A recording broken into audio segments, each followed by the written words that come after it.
In 1648, King Charles was in flight from the wrath of Cromwell and his Roundheads. Only two men remained faithful, risking certain death by their fidelity to the crown. One was the sole descendant of a great historical English dynasty, his name Sir Edmund Blackadder.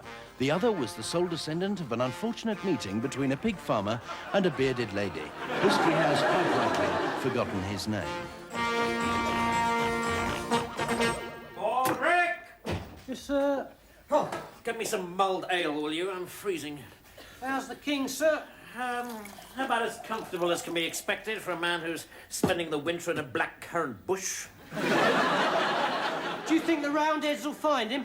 Certainly not. I've assured him that he is as likely to be caught as a fox being chased by a pack of one-legged hunting tortoises. Is that true? Yes, of course it's true. Have you ever known me to lie to the king? Yes. No. Exactly. He is absolutely safe as long as you keep your fat mouth shut. You can trust me, sir.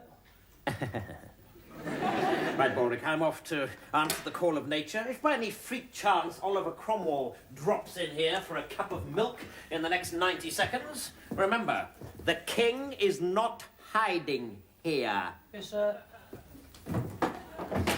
Green sleeves is mine. Good evening, citizen. I am Oliver Cromwell. My men have surrounded your house, and I am looking for royalist scum. Is the king hiding here? No.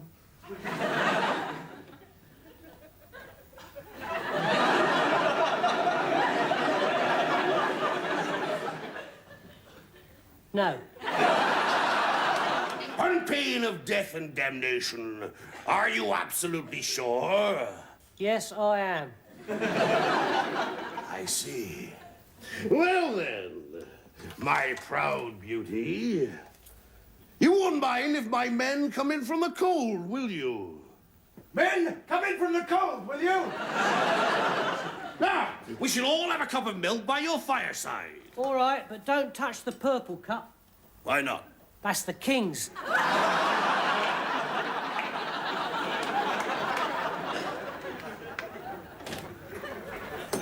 Thank you, citizen. You may leave me alone with King Charles. Ah, Mr. Cromwell, how delightful to see you again. Do get up. Tell me, have you come far? I have, sir. From country squire to Lord Protector of England. Fascinating, absolutely fascinating. Tell me, what exactly does a Lord Protector do? He spells your doom, sir. He spells my doom. Wonderful. Well, that's particularly exciting because so many people these days can't spell at all. Particularly, as you know, in the inner cities, which is my area of interest. Pretty speak, sir, but all your fine words won't save you from the scaffold. Jolly good. Fascinating. Carry on. A priest, sir, to help you make your peace with God before you die. Ah, hello. Your Majesty, I can arrange for certain monies to be paid to allow you to escape. Blackadder, you're dressed as a priest. How dangerous and stupid and perverted. It's just like school. Sire, this is a matter of life and death. Nonsense, Blackadder. I don't think there's a jury in England that would bring in a verdict of guilty against me. Your Majesty, the verdict of the jury. So, what does it say? Guilty or not guilty? I'll give you two guesses. Not guilty. One more guess.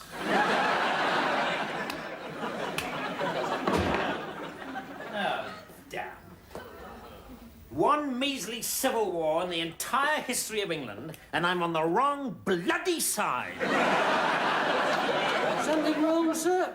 Yes, Baldrick, yes, there is. Don't you realize if the king dies, we royalists are doomed? We will enter a hideous age of puritanism. They'll close all the theatres. Lace handkerchiefs for men will be illegal. And I won't be able to find a friendly face to sit on this side of belonging. If they so much as suspect our loyalties, our property will be forfeit and we'll be for the chop. Oh, I love chops. Baldrick, your brain is like the four-headed, man-eating haddock fish beast of Aberdeen. In what way? It doesn't exist. Oh, God, what are we going to do? Don't despair, sir. Something will pop up. Not under Puritanism, it won't. We must do something. We must do something, otherwise the Blackadders are as doomed as that ant. What ant? That one. So this is the day of the execution of Charles I. Absolutely not, Your Majesty. Those Roundhead traitors have one final hurdle that they will never straddle. How fascinating. What is that exactly? They will never find a man to behead you. They'd have hundreds of volunteers to cut Cromwell's head off. He's such an ugly devil. He's got so many warts on his face, it's only when he sneezes that you find out which one is his nose. But they will never find a man to execute you. Well, you see, I find that absolutely tragic. You know, there are so many young people who would leap at a chance like that. All they need is the initiative somehow. I suppose, in a sense, that's what my ward scheme is all about.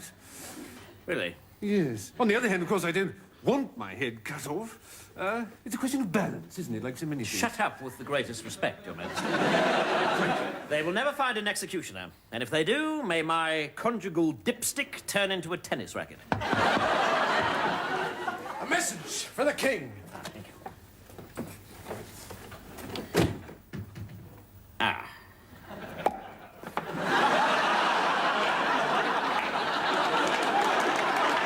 There's a dragon in the tail. For God's sake, stop that, Baldrick. It's bad enough having one's life in utter ruins without being serenaded by a moron with all the entertainment value of a tap-dancing oyster. I'm sorry, sir. I can't help it. See, I've just had a little windfall. Baldrick, I've told you before, if you're going to do that, go into the garden. I mean, I've come into some money. Really? Family inheritance? No, I ate that ages ago. Yes, of course. Your thoughtful father bequeathed you a turnip. No, it was £50, actually. It was delicious. But this is just a little something that fell in my lap. Not the first time that there's been a little something in your lap, Baldrick. No, but this one is a job. Really?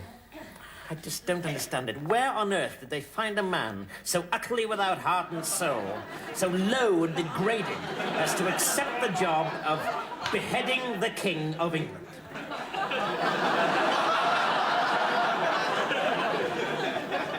Baldrick? That little job that fell into your lap. It wasn't by any chance something to do with an axe, a basket, a little black mask, and the King of England. Nah, Go on. I couldn't find a basket. You very small, total bastard. Oh, please, sir, don't kill me. I have a cunning plan to save the king. Oh, well, forgive me if I don't do a cartwheel of joy. Your family's record in the Department of Cunning Planning is about as impressive as Stumpy Oleg McNoleg's personal best in the Market Harbour Marathon. All right, what's the plan? A pumpkin is going to save the king.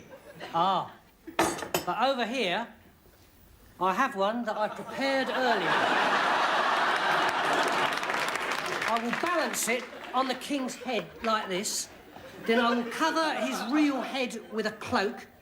And then, when I execute him, instead of cutting off his real head, I will cut off the pumpkin, and the king survives. I'm not sure it's going to work, Baldrick. Why not?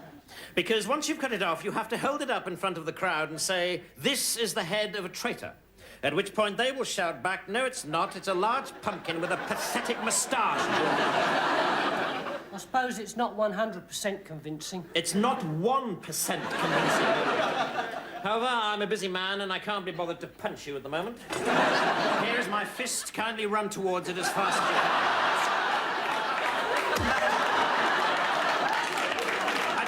I just don't understand it. What possessed you to take the job? Oh, I'm sorry, sir. It was just a wild, silly, foolish plan.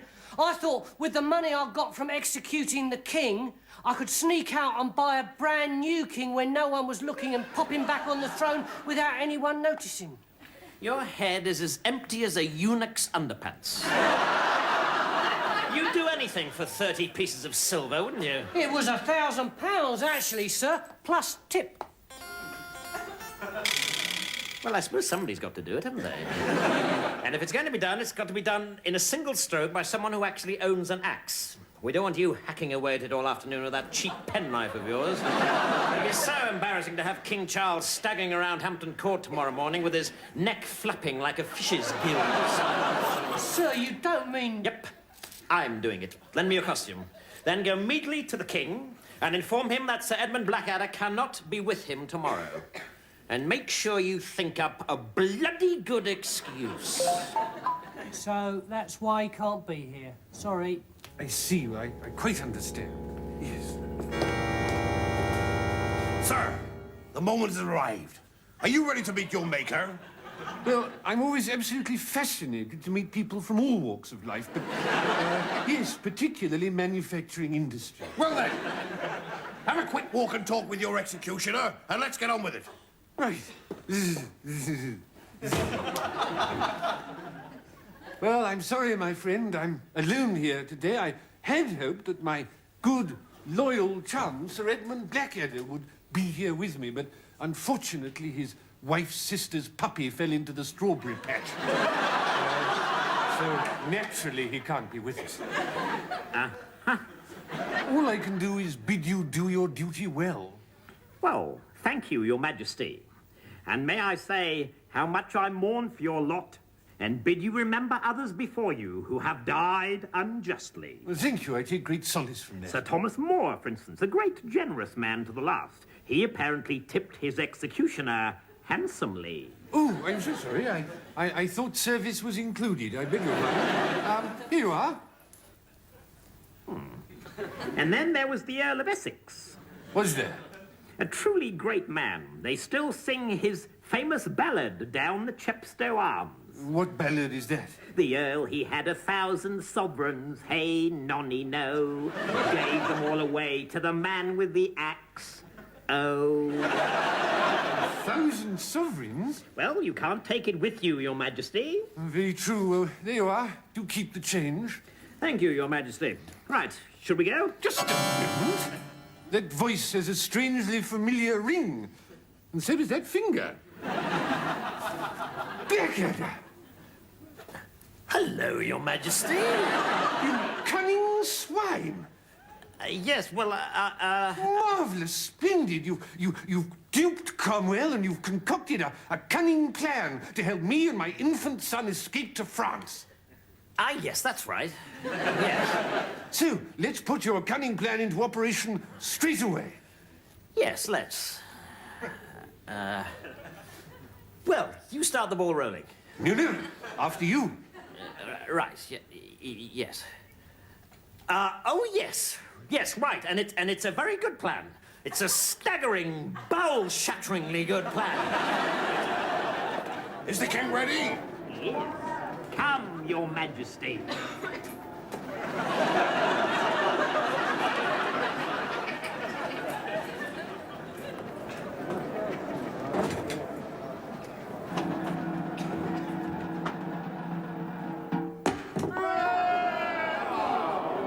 This is the head of a traitor. No, it's not. It's a huge pumpkin with a pathetic moustache drawn on it. Oh, yes, so it is. Sorry. I'll try again.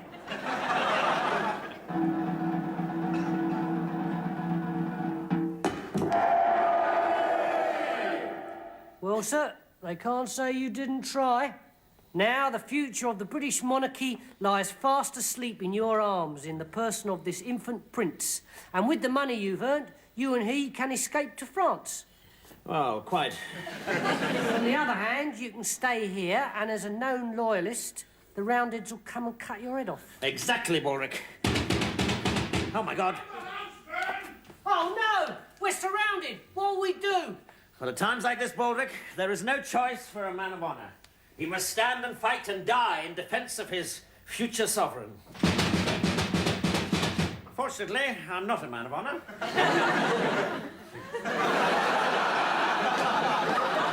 Thank God you've come! Seize the royalist scum!